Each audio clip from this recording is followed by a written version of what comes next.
Chers collègues, mesdames, messieurs, bonjour. Nous allons commencer cette séance de rentrée de l'Académie nationale de chirurgie et je vous souhaite une très bonne année. On peut baisser un peu, Pascal. Et je vous souhaite donc une très bonne année 2014 où vous verrez que le programme de l'Académie nationale de chirurgie est également très fourni. Je vais donner tout de suite la parole au secrétaire de séance, François Guéral. Pour vous faire part de la séance qui s'est tenue le 18 décembre concernant la chirurgie orthopédique avec la Sofcote, animée par Philippe Merloz.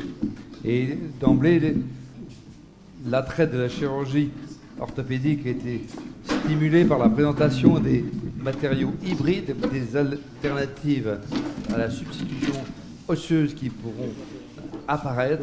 Et cet remarquable travail à la fois expérimental sur l'animal et sur l'homme a été présenté par Madame de Cambronde de Maison Alfort qui nous a passionnés.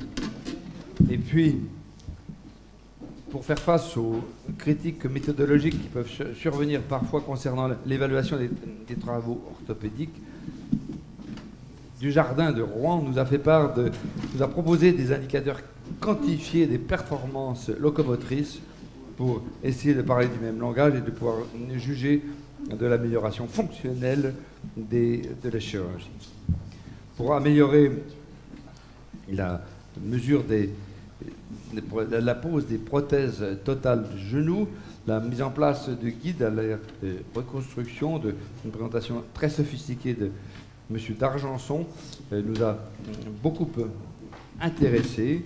Avant de descendre à l'étage du pied pour la chirurgie du premier rayon en 2013, où la fenêtre de Bordeaux, qui anime un groupe de recherche très important pour essayer d'unifier, de quantifier les résultats et d'évaluer les performances dans cette chirurgie qui est très fréquente et qui donc fait l'objet d'une présentation très brillante.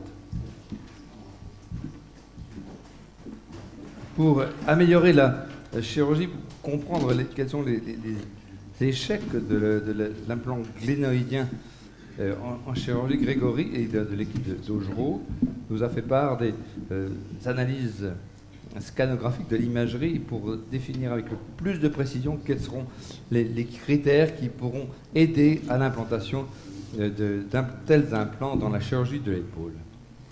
Et pour Girard de Lille, nous a fait part de l'instabilité dans les prothèses totales de hanche et essayer de définir quelles sont les meilleures indications dans cette chirurgie. Je vous remercie. Merci beaucoup. Y a-t-il des questions ou des compléments d'information parmi l'assistance avant d'inscrire alors dans les procès-verbaux de l'Académie le résumé de notre secrétaire de séance? Merci beaucoup, François Guérin.